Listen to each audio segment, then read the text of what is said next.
The so-called Mammy character was a huge maternal figure, especially for white families, and she was presented as asexual.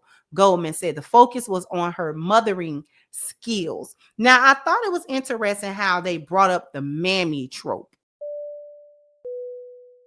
If you're a young black girl paying attention to the images of femininity that you see that look like you on television, you are met with an onslaught of open hypersexuality. From Janelle Monáe and Meg Thee Stallion's performances at the Essence Festival, to the innocent Keke Palmer that went from Akeelah and the Bee to Saturday Night Live, to humiliating her husband and pretty much guaranteeing that her child will be growing up in a single parent home. And now our old friend has this. All right. Then I said, screw record. 100%. 1, 2. However you may feel about Brittany Renner and her antics, there's a time when this woman was a little girl who was looking in the mirror, brushing her hair, playing with little dolls, and thinking, when I grow up, I want a certain lifestyle. And I can almost guarantee you, whatever that dream was, it wasn't being a single mother doing jumping jacks in front of social media so that she could raise money for whatever she's raising money for. And what we're seeing now is that this problem is endemic. We've gotten to the point now where when I make videos and many other people are having the same issue, we have to go through great lengths to make sure that we censor the videos that we're putting up, because quite simply, the videos just aren't allowed to be on YouTube the way that they're being released on social media. And this is endemic of a culture that's really consuming young girls. So she's saying that the black community wanting or thinking that black women should be respectable, especially if they are mothers, is tied to a mammy trope, which is actually a shameful kind of black woman and black female stereotype. The easy part is to castigate the behavior and wag our fingers, but really there's a deeper problem that I'll get to later in this video. But Kendra's going to detail what the culture has basically become. If you're a Gen Xer like myself and you're looking at the culture, it's almost as if down is up and up is down. And if you are someone who's, trying to help young kids, or you're just trying to be aware of the situation that you see around yourself, trying to teach a young girl to value herself is almost like teaching someone to swim upstream. Kendra is going to elaborate. I find it to be telltale that black women fight so hard against respectability as women. Black women don't want to be respected as women. They don't want to be respected as women. They want to be respected for whoredom, not for womanhood. They want to be respected. They just want to be respected for every form of debauchery that they can get into. And they want the same regard for being whores and sluts and thoughts that respectable women get for being respectable and choosing a different path in life. The problem that people are skipping over is not only the outfit, but her behavior was problematic. She was all up on Usher like she did not have a man. I'm asleep. I wake up. She's on Tinder, texting other guys, sending other guys kissy faces, telling them to add on her Snapchat. That's crazy. While in bed with me. Now, and this is also why 2 days ago she told me she loves me, right? But she's on Tinder texting other guys after she said she loved me. She drove down here, right? She lives in Fukuoka. She drove down to Iwakuni and was matching with guys in Iwakuni. She matched with a motherfucker down the hallway. And you know how I know he lives down the hallway? Because I work with him. I have your things. Because you said me. Yuko, I have your things. Please leave. One of the biggest shocks that I had living in Japan was probably about a decade ago, was turning on the television and flipping through the cable standings and seeing that the BET Awards were going to broadcast here, where I am. Now, if you listen to the gentleman speak of the places he mentioned, Iwakuni is a military installation, and Fukuoka is probably one of the top 5 biggest cities in this country. So people go from the military base to the city to go party. And what you notice in this particular TikTok is behavior that is recognizable from hot girl, city girl culture.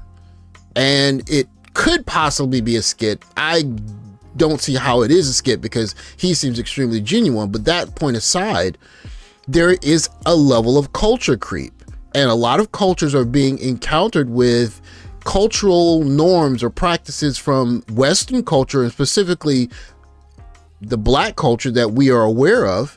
And it's creeping into some of the other cultures in a way that if you are a guy and thinking, oh, I'm in another country, I don't have to worry about that stuff, there's a certain amount of homework that you need to do to make sure that either one, they weren't exposed to this culture, or 2, you're going to make sure that if they were exposed to it, they get rid of it.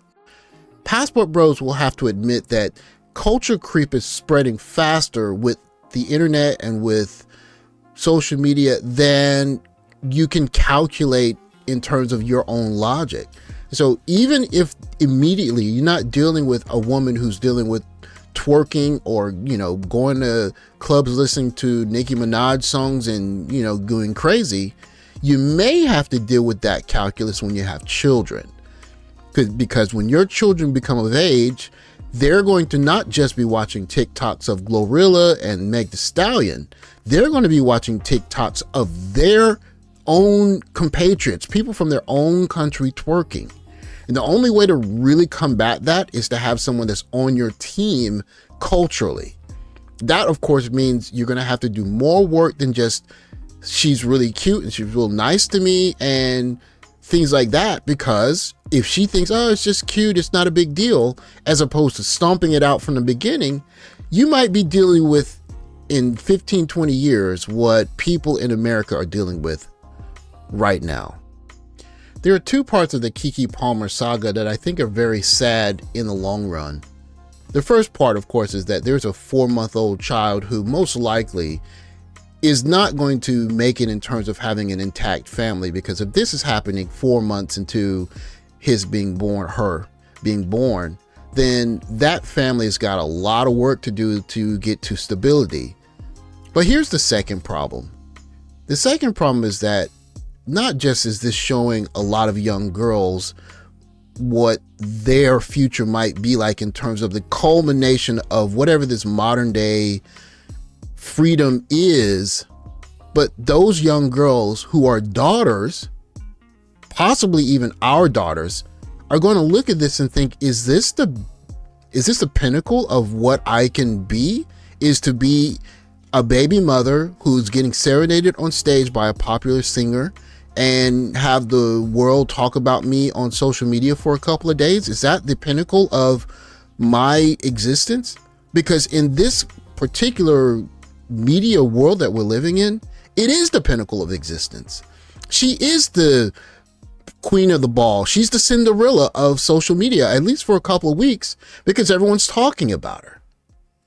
There is an age when young girls, our daughters, our future daughters, would see images of themselves looking like this. These are the kind of images that are noticeably absent from the zeitgeist of young girls looking at the future and thinking, in the future, I could be this. My biggest, most exciting day could look like this. And it's not going to be a day where I'm 35, 37, 40, hoping that it's happening. But it used to be a day where I'm 26, 25, 24, where it is happening. And it's the beginning of a journey. And whatever this freedom, this newfound success in terms of women being open and free, is freeing women from this day, the day of marriage, the day where you take your wedding pictures and you're the center of attention. That day is being taken away from them. And it's being replaced with days like Keke Palmer getting twirled around by Usher. The sad part to me is that there are many young girls who are never going to, heck, even see a wedding, much less hold a wedding dress. They will never plan for a wedding. They'll never have their father walk them down the aisle. And if you are someone who's looking to build a traditional family and a traditional culture, not only may you have to look overseas in terms of trying to find some tradition, but you're going to have your guardrails in place. If you are a passport bro and you're thinking about going overseas to start a family, rest assured, from day one, you're going to have to do the homework, lay the groundwork to make sure that this creep that's coming from this culture that undermines family creation and weddings and marriage and has 35, 40-year-old women who are baby mothers and talking about lickstick lover and just very free with their sexuality. You got to keep that out of your family. You got to keep that out of your house.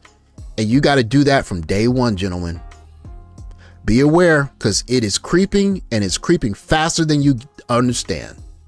Thanks for watching. Like, subscribe, comment below. Catch you guys next video. Take care, guys.